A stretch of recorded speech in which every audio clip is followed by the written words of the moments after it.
But the truth is, if we're not taking custodian of ourselves, it all starts within. One little degree of a shift inside can equate to miles in your outer world. And that was a small hinge, I guess, that can swing very large doors. That I started to go on that inner journey and do a lot of soul searching and deep inner contemplation. Welcome to the Conscious Leadership Revolution podcast, where conscious leaders unite to unlock their highest potential so we can change the way the game is being played. Welcome to the Conscious Leadership Revolution podcast. I'm your host, Susan Hobson, joined by my co-pilot, Tracey Allen. Tracey, how's it feel to be back in studio after a little hiatus? I know, 2 weeks. Feels like longer than that, but yeah, I missed you. I miss you too. I Awesome. know. It's so good to be back on the mic. And I just wanted to start by acknowledging that's the first time, I think, in 5 years of doing this show that we've taken that big of a hiatus. And thank you to our audience for holding space for us to take that hiatus. I've been navigating a bit of a family emergency on the sidelines, and thank you everybody for reaching out of concern. You go missing for 2 weeks and all of these people start popping up that you realize are following along with our mission, waiting for these shows every week. And I just think that really showed up in the nick of time, at the best time possible, in terms of me staying connected to this mission and this love that fuels this mission, in terms of why we're so excited to get back on this mic and serve our folks. Today's guest is one that we have been wanting to share with you for some time, and we're so excited to finally get him in studio with us. He even woke up at 6 a.m. on a Saturday morning for us, all the way from Australia. Brad Semmens, our guest today, is the founder and director of Objective Consulting and NutriCeuticals, as well as the founder of the HR tech startup Employield. He is a thought leader in advanced leadership development, specializing in executive leadership coaching and building high-performing teams for corporate executives.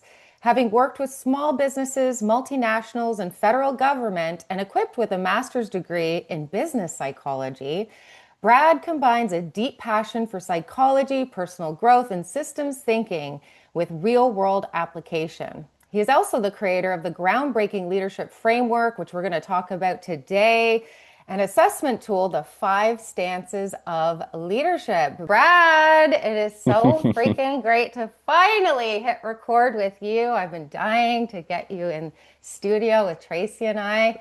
Welcome to the show.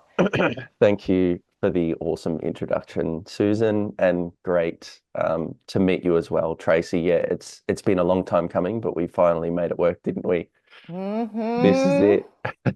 Got to believe in that divine timing. I've been doing a lot of that surrendering work, and trust of that timing is usually when things are meant to be. And so here's where I want to start our flow today. I had the fortune of hearing a little bit about your hero's journey. And that's why I'm so excited to introduce you to my crowd, is because we have a lot in common in terms of our backstories, and even in some of the more innovative spaces and places that we both felt called to investigate, upon, preparing to step into these leadership trenches as coaches. And I'd love for you to share a little bit of that backstory with our crowd. What inspired you to get on this mission as a leadership coach?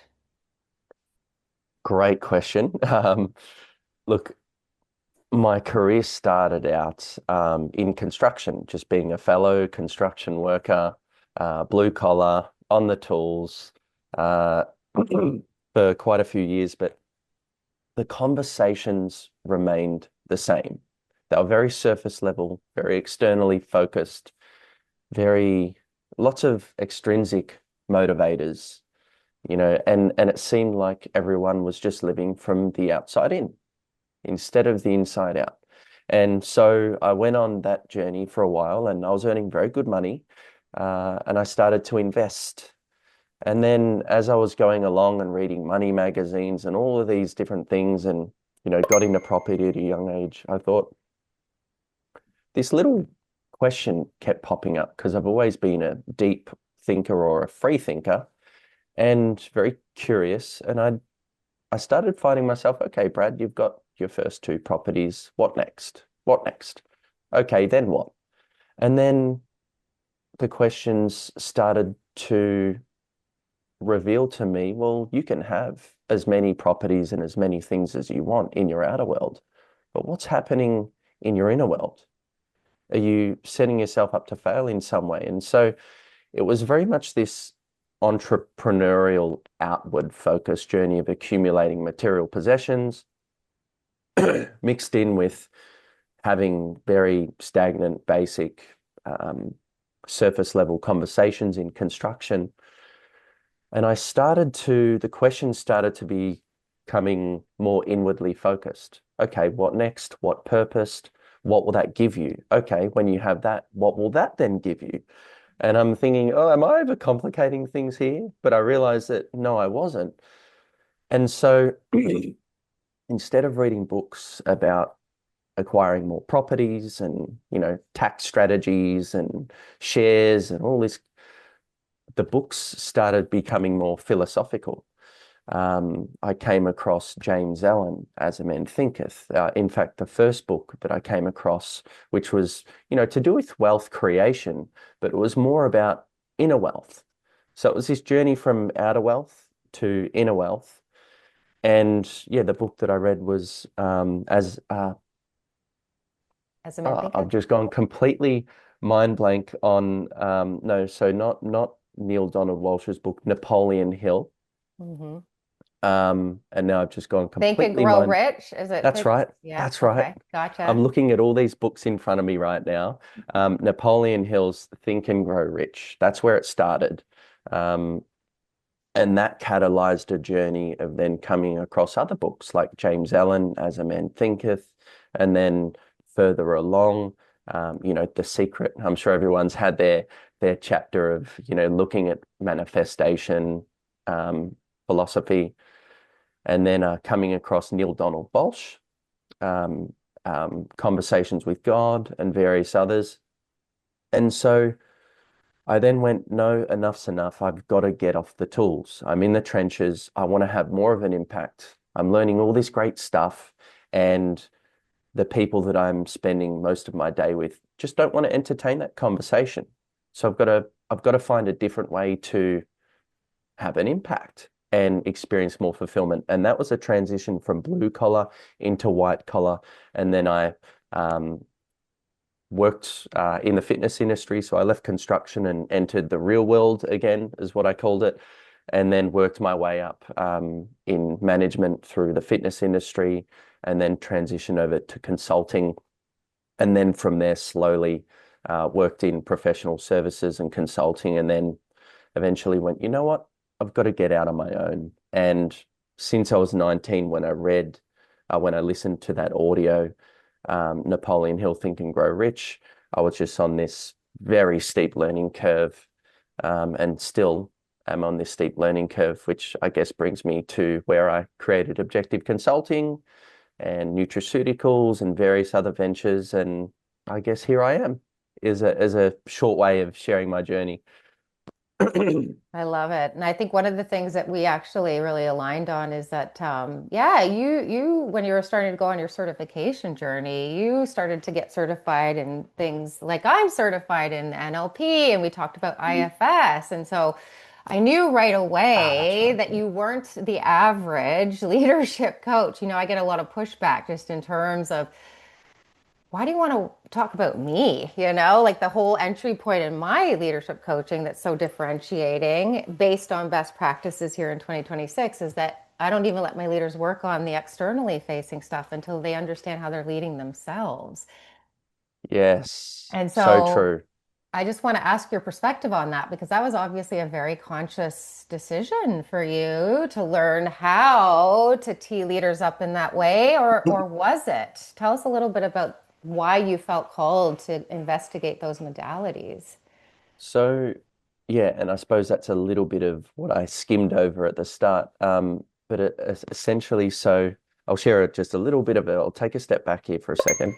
I started to get into trading, and I had 8 computer screens set up, and I was right in the trenches with that. And my computer crashed, and it was out for over a week and a half. And I said to myself, this is not, surely this isn't what the rest of my life looks like.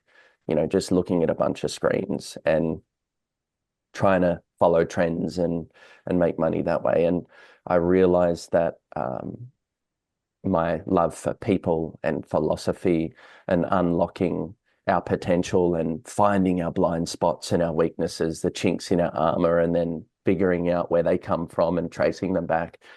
And then I realized that, oh, life coaching. So that's when I ventured and did a whole bunch of different life coaching certifications and kept building up my toolkit. Then I came across eDisc, extended disc, and did a certification in that and got a taste of that. And then went, you know what, I'm just going to pull the trigger and go to uni. So I did a diploma in human resources management, then a bachelor's of business management, majoring in human resources, and then went on to do a master's degree in organizational psychology, which through that whole journey, and to come back to your question, I realized how important, how much of an inside job that this really is. You can be making decisions and calling shots out here and be, in charge of a whole bunch of people or in charge of, certain things. But the truth is, if we're not taking custodian of ourselves, it all starts within. One little degree of a shift inside can equate to miles in your outer world. And that was a small hinge, I guess, that can swing very large doors. That, I started to go on that inner journey and do a lot of soul searching and deep inner contemplation. And then I'd step into the workforce and, I was having big conversations in big rooms, but it almost felt like something was missing for certain people that were meant to be making certain decisions, and that was reflected in their impact. And I'm sitting there silently in the background going, something's not fitting here. Have I struck the vein of gold by chance and everyone else is missing out, or are they tuned into a different channel? That's when I just started to realize this work is so much more important and so much more underestimated than we think. And how easy is it for us to look beyond ourselves? Immediately we wake up in the morning and we're hit by these 5 senses. We're completely enmeshed and, stuck in our outer world. It's very hard to create that sense of separation and realize and look near before we look far, and realize that most of the problems we experience are skin deep. They're not out there, they're in here. So that's, I guess, a way that I've realized how important this work really is, to go inward and do all this piecing together, and parts integration, like you, Susan, doing your parts work and integration work. I guess that's how I realized how important this was. That was so good, huh? I was just going to ask you, Brad, how do you see that, like, in terms of, like, you experienced that, sounds like you were working somewhere in a corporate world maybe, and you experienced some of that. But now being, having your own company, and I'm sure you're doing consulting for some of these, what are some of the things that you see that are still, like, are you seeing that change from years ago when you were in it to now? And are you seeing that shift in terms of consciousness? Because I think we are. I think it's hard to see it in the corporate world because the vulnerability is not quite there yet. People are still kind of like, I'm vulnerable, but I'm sure some people are, reading up on the same things or experimenting some of the same modalities, but we're not sharing it publicly, or we're not bringing it to work yet. But what is it? Are you seeing that shift? And then, how are you positioning that? I'm sure when you're bringing that to the workplace, it's probably not hard, like an easy sell for some of the big Yeah, well, corps, you know?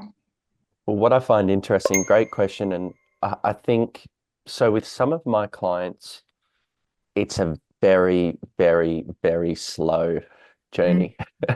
And then with others, they're, I guess, predisposed for it to just land and resonate with them a Mm-hmm. little bit better. Mm-hmm. So I feel like in some arenas, it's progressing quicker than others. Mm-hmm.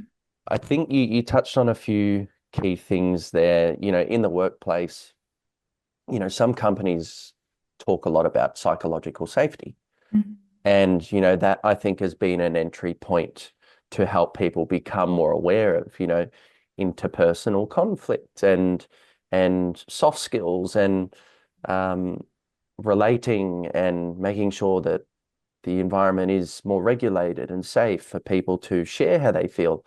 But one thing that I think has been missing and where awesome leaders like um, you guys and myself, we probably we focus more on the inward piece.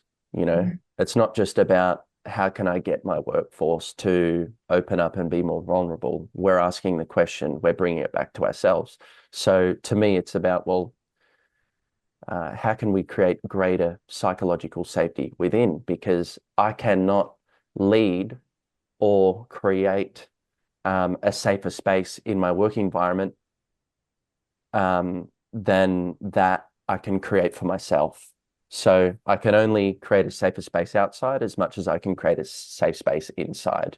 So for instance, I have one leader, one of my clients who, you know, will still swear under his breath at himself behind closed doors. But everyone in the other rooms, they can feel that.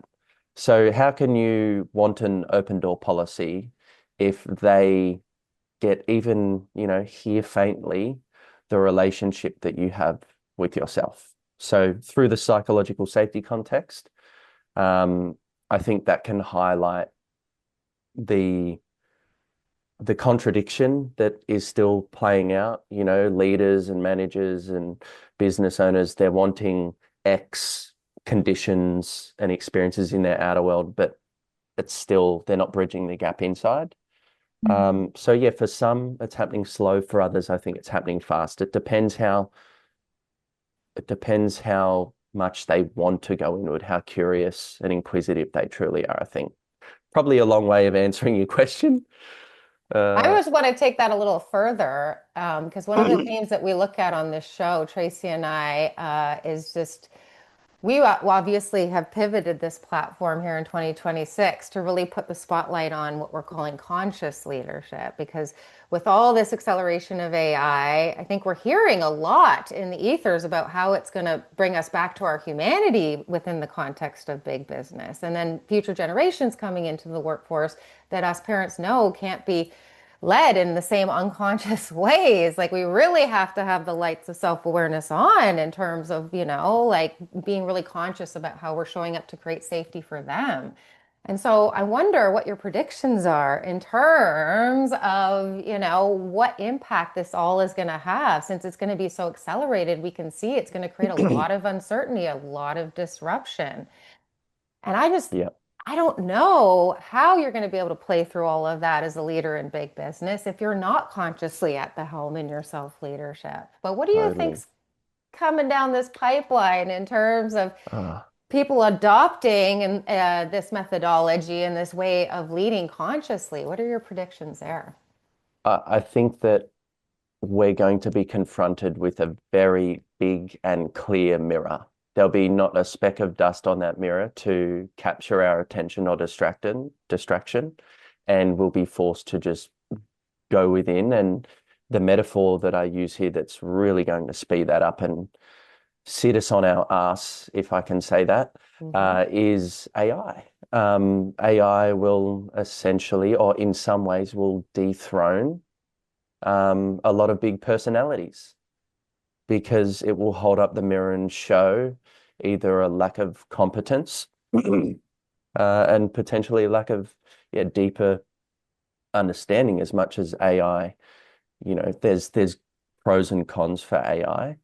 I think it's going to be very confronting when AI is undermining a leader's ability to work in some contexts, not in all contexts, but in some that might come up for a leader. So that's an example of where this parts and inner work is so vital and critical.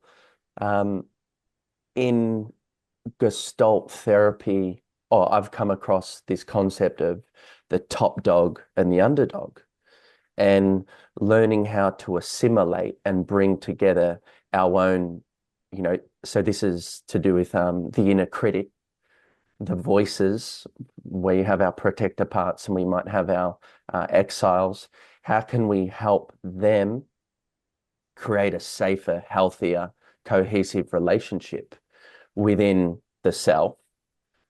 Another way of looking at this, I guess, in more of a basic way, is how can we have our strengths? You have a set of strengths for good reason and a set of weaknesses for good reason.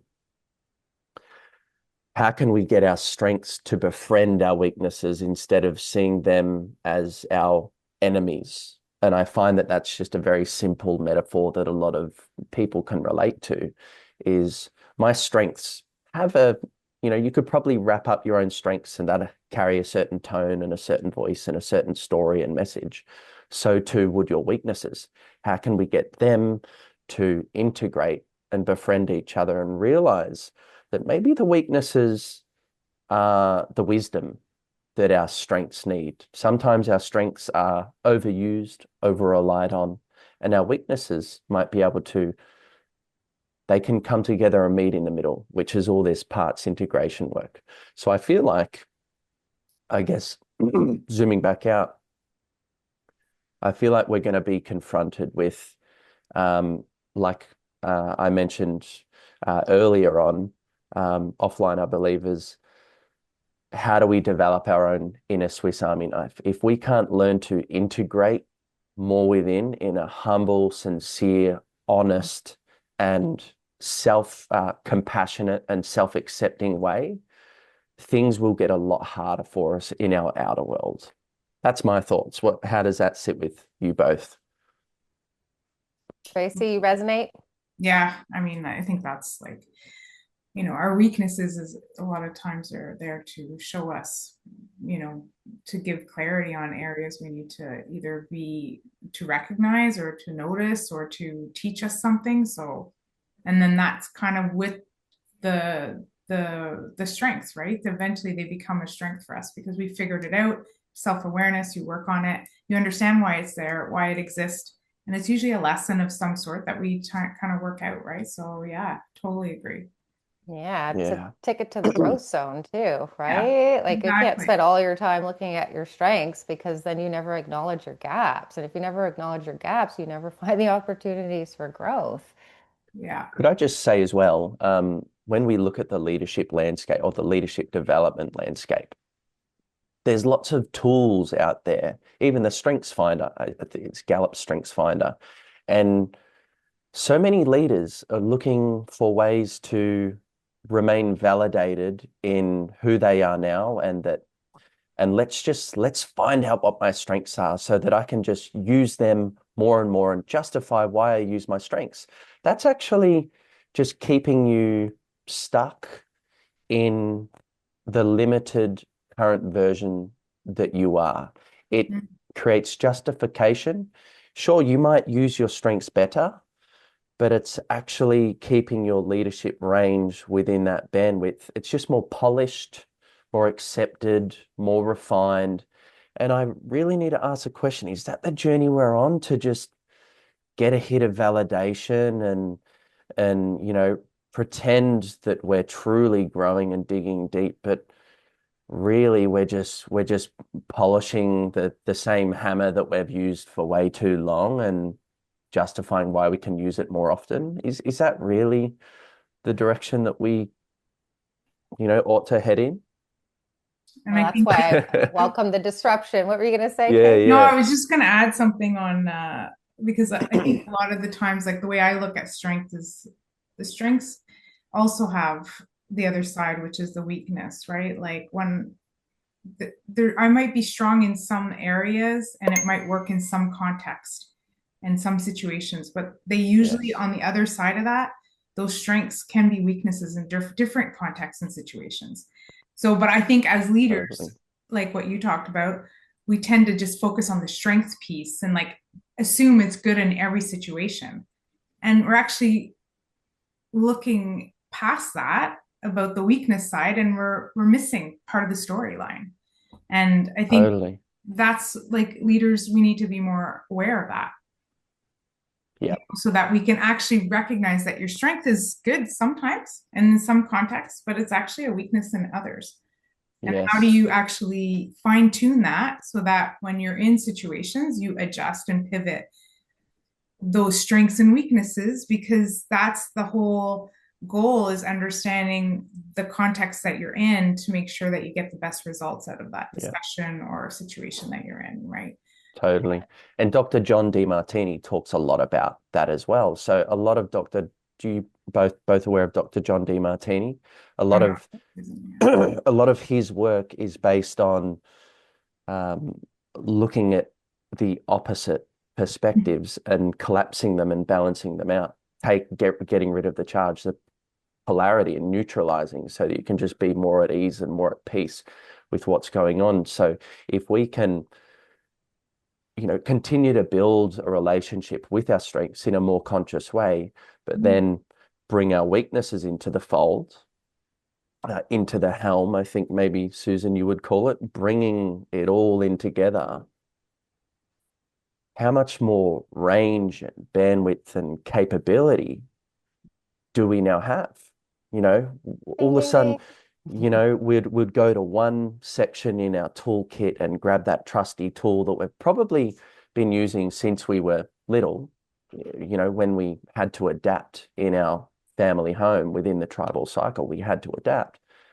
But then all of a sudden you're like, oh wow, look over here in the tool bag. Look at all these other tools, all this magic, all this treasure that, okay, what does this do? Let's give that a go. So when that happens, leaders are going to be so much more resilient, so much more equipped. And then the, trickle effect, and as you know, Tracey and Susan, the impact when you can use it, approach things differently, use a different tool that has a different impact on someone.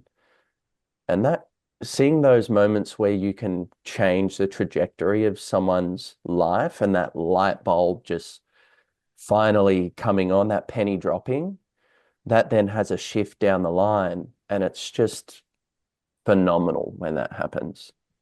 This is what I think is behind this disruption, in fact, is trying to call us humans back to the helm of our creative capacity. Because what you're describing there, in terms of depth and breadth of resources, expands our capacity for creation. Adaptation is creation, problem solving is creation. Innovating, like we're all going to have to Yeah, do when the robots take a lot of this stuff off of our plates that we're used to autopiloting our way through the workday with, is going to require that creative capacity. And this is why I totally. think these are going to become the table stakes, in fact, for our leadership development and training world, right? Because it's no longer going to be negotiable. If you want to call yourself a leader, you're going to have creative capacities that help you adapt with that which none of us can predict, because we're going to co-create an entirely new way of working in the next few years. That's not a small assignment, Totally. you And I think know? what helps unlock that is so many leaders, managers, business owners, executives. We need a transition from um, judgment and self-criticism to curiosity and compassion towards ourselves. There's there's a lot of stuff being held on to, and it's about letting go of it. It's about realizing the more that we are and that we're capable of, but with less, not by adding more, Maybe if we are adding something, it's awareness and compassion and acceptance. Yeah, it's But we're not consciously. adding any more tools. We're just uncovering. We're getting rid of the cobwebs. We're shining the light, or as Carl Jung would put it, we're shining the light. We're making that which is unconscious conscious. And that's when we experience being so much more whole and unified within ourselves instead of remaining fragmented and frustrated at why people won't do X and why the world is like blah. So it's that transition that, which is, coming back. It's the work that we're doing, and it's just bringing that out more. Yeah, I think it's conscious leadership. Hmm. Yeah. Right. And I think that's why I'm saying this is going to become requisite because that's everything that we're all describing on this mic today is like we have no other choice but to crank the high beams and the self-awareness so that we understand how all this disruption is hitting our nervous system and how that's manifesting behaviorally, right? Because that's the other aspect that conscious leadership requires is being really conscious and really aware of the impact and influence that you're actually having on your people, given how you're currently leading them. But then, yes, within the system, that this is all Mm, happening within, And I yes, think yes. that's why we're talking about this word integration. And I know you have a model for this, and I want to leave Hmm. enough space for us to showcase and highlight and celebrate this model of yours that Tracy and I had the privilege of exploring before Yeah, we jumped on the mic. So, do you want to walk us through the 5 stances of leadership that you created would love to. for our So, conscious leaders right about now? would love to. So, look, in the leadership development landscape, as you and I both know, there's a lot of idolized traits that are useful. And what I've found, whether it's empathy, compassion, being a transformational leader as opposed to a transactional leader, being a leader instead of a manager, the whole contrast frame between don't be a manager, be a leader. Here's how leaders are different to managers. There's a whole bunch of different character traits out there that, they are great. However, one thing, an umbrella trait that I think sits above many of these traits that are context dependent is adaptability. I can't really see too many situations where the idea of being adaptive isn't useful. So I kind of feel like it's an overarching quality. It's the idea that I don't just use the hammer in my toolkit. I can step back and depending on what the moment is calling, depending on what the people or the problem needs from me, I can step back and I can scan through my toolkit consciously and then choose what is going to get the job done in the most effective way. To me, that is being adaptive. And the way to do that, we need to be adaptive without in our outer world. We need to integrate within. And by integrating, we create more behavioral range. So what I noticed and what led me to over the last 4 to 5 years creating the 5 stances of leadership. The word stance, it's called the stances of leadership is because in any leadership moment, I realized that leaders position themselves relative to the moment. They either step forward and directly influence the moment, or they step back and indirectly influence the moment through systems, processes, whatever it might be. Then also there's a vertical shift that occurs on the y-axis, if you will, which is sometimes leaders will step down and it's more about being of service and they lead from below. Some leaders will step up and it's more about control and dictatorship and they'll lead from above. So you've got this idea of the leadership moment presents itself. What stance do I take in relation to my own power? And I know that's a loaded word and there's lots of conversations that can happen about power, but simply put, I break power down into 2 core concepts. Authority. So as a leader, how do I yield and use my authority? Do I hold on to it and hoard it, or do I distribute it and share it and collaborate? And then The other aspect is influence. Do I step in and lead from the front and influence things directly in more of a extroverted, active, confrontational way? Or do I step back and influence things from afar, whatever that might look like?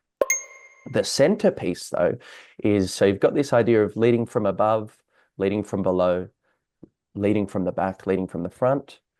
But the cool part is leading from the center, leading from your center, leading from the self, choosing consciously how to respond in the moment, and then moving or choosing which stance is appropriate to get the best outcome for your people or the situation at hand. So my model essentially, it takes about 5 minutes to complete this assessment, and it helps you figure out, how do you position yourself? How does your power come out to play in any given moment? Because yeah, as I may have shared before, one of the most critical aspects of being an effective leader or not being an effective leader is our own inner relationship with power. And then how do we relate to other people, knowing that we are in a position of power? So the model helps you understand your primary stance, which is, well, how do I show up each day as a leader? Am I constantly leading from the front and leading from above and experiencing burnout because I just take on everything myself? Or am I maybe too far removed? Maybe I'm leading from the back and leading from above. So I'm kind of in an ivory tower. I'm not really connected. I'm not focusing on relationships. I'm too caught up in systems and policy and process in the background, and I don't have my finger on the pulse. So it helps a leader understand their natural leadership positioning. And then when stakes are high and there's stress and there's challenge and there's pressure, do I shift? So for some clients of mine that have done this assessment and that I've observed and known before I even created this model, and I couldn't put my finger on the pulse, I realized that, they sit in the background as the observer, and the dysfunctional side of, in this case, is the bystander. And then when things go wrong, all of a sudden the door flies open, and they're leading from the front and they're leading from above, and they're the actioner, officer archetype, and they're pointing fingers and they're telling people how it is. And it's like, well, maybe you should strike a bit more of a balance where you're a bit more present and you can see what's going on, instead of being a deer in the headlights and being caught by surprise and all guns blazing. We need to find a way to recalibrate and integrate as a leader. So the 5 stances of leadership will help you figure out what your primary stance is and then your secondary stance. And for a lot of leaders out there, this is what creates your leadership ceiling, because you're not leading from your center. When you're not leading from your center, you're reacting, and you just lapse into either leading too much from the front or too much from above or too much from below or too much from the back. So it's a very pragmatic and directional tool. So depending on your stance, it's going to point you in if you lead from the front and lead from above, your deepest development journey would actually be to learn how to lead from below and lead from the back. So it's correlational, and I guess as Carl Jung would put it, this is where you're really confronting your shadow. So for those, and I know, so all the assessment results, I see all the assessment results, and there's a pattern that I'm noticing. A lot of leaders lead from the front. They're not necessarily leading from below or above. So they would reflect what I call the advocate archetype. They've got a pretty healthy relationship with power, authority in this case. So they know how to lead from above and know when to lead from below. They're quite balanced. They're not a dictator, but they're not a doormat either. But when pressure's on, challenges is on, they shift vertically. And can you guess what happens? They still lead from the front, but then they lead from above. So they're upping their control and, I guess, if I'm to put it bluntly, being more of a dictator. And this becomes their leadership ceiling. So our good old friend Carl Jung, or other great psychology experts would probably say, well, there's a little bit of integration work that needs to happen here. And their greatest teachers are often in the opposite direction. So we need to head, if you're the actioner officer archetype when stakes are high, you need to learn, we need to move towards the center, which is in a diagonal direction. So when people see the model or the diagram, they'll understand. We need to learn how to become the observer and not be the one that just goes straight to, flying off the wall and using our voice. Maybe it's more about using our ears and listening for the feedback, as opposed to just thinking, I have the answer and calling the shot. So that's what this model reveals in a very pragmatic way for people that want the mirror held up and want to know, geez, what is this constant people cycle that I'm stuck in and the leadership ceiling that I find myself confined to? That was a lot, I know, but yeah, you can tell that we I'm love it. passionate We've been about this really, well, no, I think of course, and that's why we were so excited to have you on the show. And Tracey and I are really trying to load our leaders' toolboxes up right about now with all the conscious training tools that we know we rely on when the disruption hits, right? And I just think this is Yes. such a powerful tool for training that consciousness in any leader. So you mentioned that there's a website where they can actually access that type of assessment that would show them sort of where their stance is. They're Yeah. dominant and less dominant. I think two Yeah. So biggest stances lie. So that website would be my website, which is just objectiveconsulting.com.au. And at the top of the menu, you'll see a menu page called Leadership Assessment or the 5 stances of leadership assessment. So just by visiting my website, objectiveconsulting.com.au, and then you can click on that. It will take you to a landing page and a video, 3-minute video, quite short, and it will walk you through exactly why the model matters, how it works, the value that it will add, and then you complete the assessment. It takes about 5 minutes. The first version, there was 86 questions, and I managed to bring it down to 32 questions. So it's bearable. I love it. And I can't believe that you're sharing that resource for free. So please go on Yes, it over is to free right Brad's now. website and get that tool as soon as possible so that you can really step to this helm consciously and really start to look at sort of the starting point in terms of where some of that integration work needs to go down, right? In terms of your development and training. Tracey, do you have any other questions or final words that you'd like to leave our folks with today? No, I think, well, I'm going to go head over and try that assessment just to see. I know where probably I am, but it's always fun to get those more feedback, right? It's a great way to understand yourself a bit better. But no, I think it was super enlightening. Thanks, Brad, for sharing all that with us. I think it's fun, and I think there's lots of stuff there that, I think for future leaders that are going to help them understand themselves a bit better, and hopefully, like you say, shine the light on some of the areas we all have to work on, because I do think you're right about the adaptability. And I think of leadership in that way. It, a lot of times, is not about people adapting to me, but about me adapting to my people so that I can get the best out of them. Wow, that's well said. Yeah. So thanks for that. Mic Thank drop you, by Tracey. Tracey. Yeah, that was a solid mic drop. Brad, how would you like to drop this mic today? Any final thoughts for our folks before we let them go?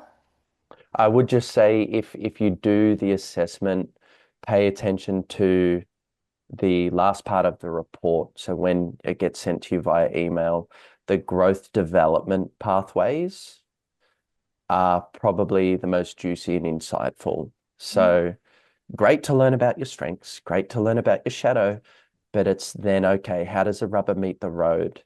And if I were to share a little brain tattoo that I just absolutely love, or two that have just really stuck with me, it would be look near before you look far.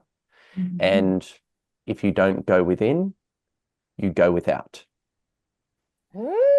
Mic drop on Brad. And for anybody out there who's as fascinated by this conversation as we are and wants to continue this conversation with Brad on the sidelines, they can find you over at LinkedIn, YouTube, and Instagram. We're going to leave all his handles in the show notes. We'll also leave a link to his website where you can catch the assessment that we're all talking about.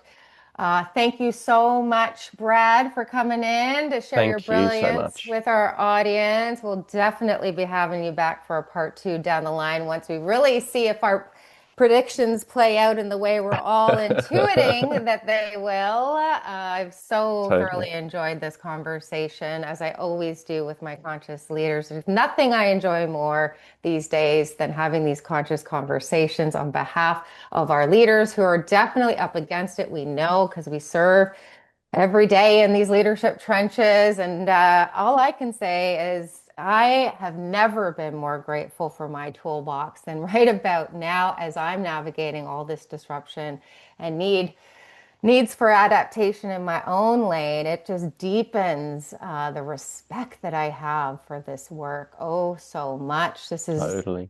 honestly why I am so fervent and so passionate on this mic in regards to conscious leadership being the way we're going to change the way this game is being played from the inside out. Like Brad said today, thank you everybody for Totally. tuning in. Please don't forget to hit like and subscribe on your way out the locker room door. And for all other inquiries in regards to some of the amazing innovations we got going on at Team Elite in regards to conscious leadership development and training, you can find all of that over at our website, elitehighperformance.com.